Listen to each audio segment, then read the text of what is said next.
بدھوں کی روہنگیا دشمنی کے تاریخی حقائق۔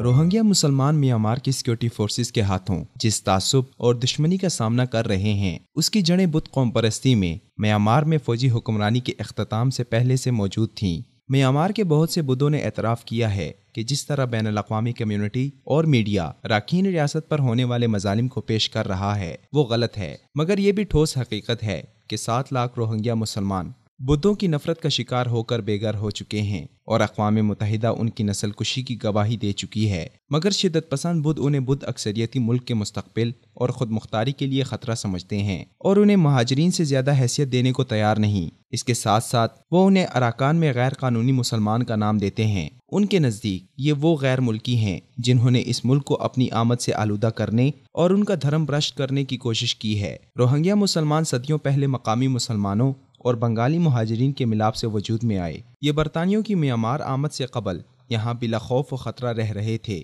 برطانیہ نے برما پر قبضے کے بعد اسے اپنی نوآبادیاتی ریاست کا حصہ بنا لیا اور بعد میں برما ایک الگ کالونی بن گیا۔ ایک صدی یعنی 1930 تک 1 ملین سے زیادہ جنوب ایشیائی مسلمان اور ہندو یہاں روزگار کی تلاش میں آئے اور مختلف پیشوں سے وابستہ ہو گئے، جن میں مزدور، سول سرونٹ اور برمی شہریوں کو رقم ادھار دینا شامل تھا۔ اس کے ساتھ انہوں نے جفاکشی سے برمی شہریوں سے روزگار اور ان کسانوں سے زمینیں لے لیں جو قرضہ ادا نہیں کر سکتے تھے، جس سے برمی شہریوں میں بے چینی پیدا ہو گئی اور انہوں نے ان ہندوستانیوں کو برطانوی نوآبادیاتی غاصبوں کا متبادل سمجھنا شروع کر دیا۔ اس چپقلش کے دوران روہنگیا مسلمان اپنی گہری رنگت اور جنوب ایشیائی نقوش کی وجہ سے برمی شہریوں کے غصے کی زد میں بلا وجہ آ گئے۔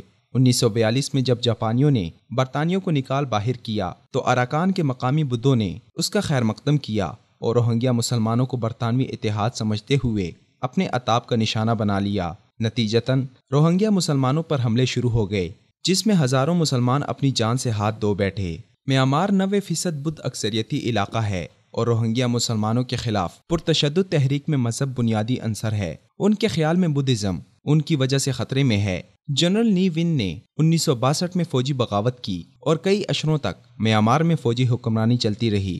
جنرل نی ون بھی بدھسٹ قوم پرستی سے متاثر تھا۔ انہوں نے ہندوستانی تاجروں کو برما کے کاروباری دھارے سے نکالنے کے لیے اداروں کو نیشنلائز کیا۔ اس کے ساتھ یہ 1977 اور 1978 میں سیکورٹی فورسز کے ہاتھوں روہنگیا مسلمانوں کے خلاف غیر قانونی مہم جوئی کا بھی ذمہ دار ہے، جس کے نتیجے میں پہلی بار بنگلہ دیش کی طرف 2 لاکھ روہنگیا مسلمان نقل مکانی پر مجبور ہوئے۔ اس کا سب سے بدترین قدم 1982 کا شہریت کا قانون تھا، جس کے مطابق 1823 سے پہلے سے برما میں رہائش پذیر صرف 135 گروہوں کو مکمل شہریت دی گئی، جن میں روہنگیا شامل نہیں تھے، اور شدت پسند بدھوں کو ان کے خلاف ریاستی جلاوطنی اور جبری بے دخلی کا لائسنس مل گیا۔ 2011 میں میانمار میں جمہوریت کی بحالی کے باوجود عوامی حکومت فوجی حمایت اور سرپرستی میں قائم ہوئی۔ 2015 میں آنگ سان سو کی اقتدار میں آئی، مگر تب بھی بدھ قوم پرستی برمی معاشرے میں نمایاں اور غالب تھی۔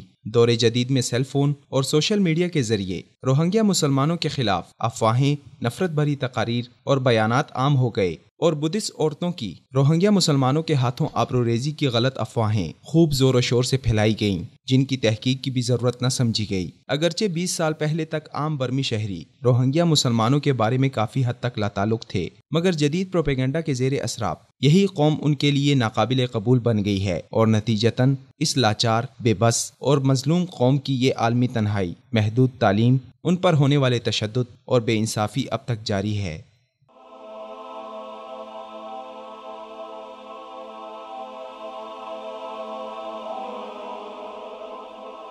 ایمان کی کرن، ہدایت کی شمع، وصال اردو۔